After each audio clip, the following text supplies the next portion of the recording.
ఎన్నో క్లాసులు ఉంటాయి స్కూల్లో. మనం ఏ క్లాస్లో ఉంటే ఆ టీచర్ దగ్గరికి వెళ్తాం అంతే. 7th క్లాస్ టీచర్ దగ్గరికి మనం వెళ్ళి మన డౌట్స్ క్లారిఫై చేసుకుంటాం. మనం 5th క్లాస్ టీచర్ని అడిగితే ఆ డౌట్స్ క్లారిఫై చేయలేరు. మనం రీసెర్చ్ చేయాలని పిహెచ్డి చేస్తున్నాం, మనకి ప్రొఫెసర్స్ ఉంటారు, గైడ్ చేసేవాళ్ళు ఉంటారు, వాళ్ళనే కన్సల్ట్ చేయాలి మనం. సో అలానే శ్రీరామచంద్రుడు కూడా ఫస్ట్ ఎన్నో ఆశ్రమాలు తిరిగారు, ఎన్నో ఎన్నో ఎన్నో ప్లేసెస్. ఈ ఆశ్రమం ఆశ్రమం ఏ గురువు, అన్ని గురువులు.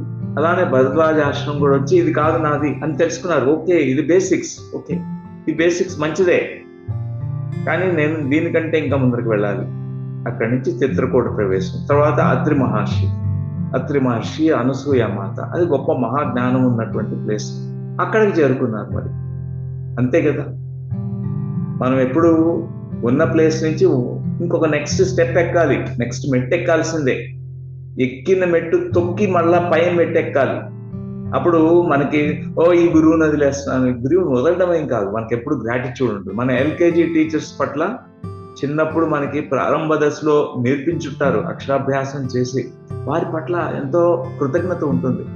తర్వాత వాళ్ళే చెప్తారు, నాది నేను నేర్పించడం అయిపోయింది, నువ్వు నెక్స్ట్ గురువు దగ్గరికి వెళ్ళాలి, నెక్స్ట్ క్లాస్ నువ్వు. అలా మనం ఇప్పుడు శ్రీరామచంద్రుడు వశిష్ఠ మహర్షి హయ్యర్ స్పిరిచువల్ మాస్టర్ గురువు, ఆయన దగ్గర పట్టుకున్నారు. శ్రీరామచంద్రుడికి అందించినటువంటి మహాజ్ఞానం వశిష్ఠ గీతలో రాయబడింది మొత్తం.